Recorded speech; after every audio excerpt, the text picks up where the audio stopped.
ce soir, je reçois un réalisateur que la France entière connaît, Thomas Gilou. Le sujet du film n'étant pas l'anti-mariage, mais la problématique du choix.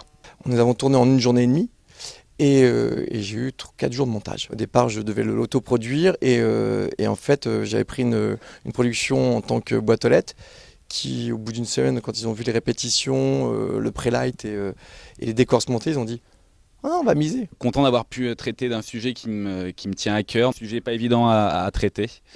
Donc voilà, en tout cas, je vous remercie d'être venu et de l'avoir vu et j'espère qu'il vous a plu. Merci Thomas d'avoir accepté mon invitation, notre invitation. On est vraiment ravis. Alors Thomas, combien vous avez réalisé de courts-métrages avant de passer au long? J'ai réalisé pas mal de courts-métrages. Disons en tout au moins 6 ou 7. D'abord, je suis très content d'être ici, de voir des courts-métrages parce que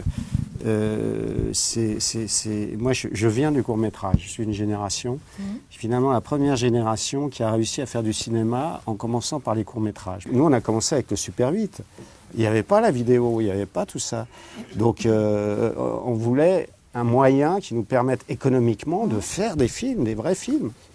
On pouvait, avec un court-métrage, changer le monde, en tout cas changer notre monde, parce qu'on pouvait accéder au long métrage, mais pas forcément uniquement, raconter aussi des choses qui ne pouvaient se raconter que dans un format court. Et alors après le casting de tous ces extraordinaires acteurs, comment ça s'est passé Thomas?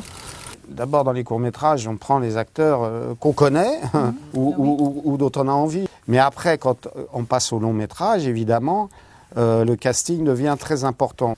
Et au niveau de l'écriture, comment ça s'est passé L'écriture, ça dépend. Parfois, j'ai écrit des scénarios moi-même.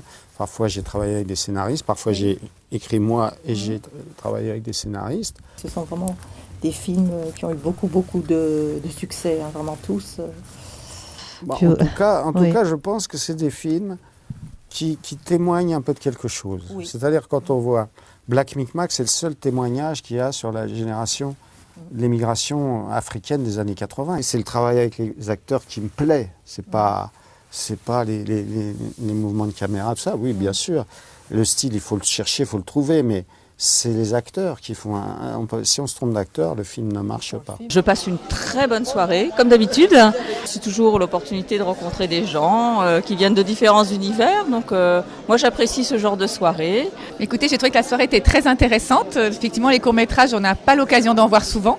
Et c'est une belle opportunité dans un cadre très agréable. De voir également les réalisateurs après qui parlent de leur court-métrage, ça donne une deuxième dimension au court-métrage. On a passé une très belle soirée. C'était intéressant pour moi. J'ai appris plein de choses. J'ai beaucoup apprécié. J'ai surtout apprécié les premiers courts-métrages. Mais je suis ravie. C'est une belle découverte sur un plan personnel, culturel.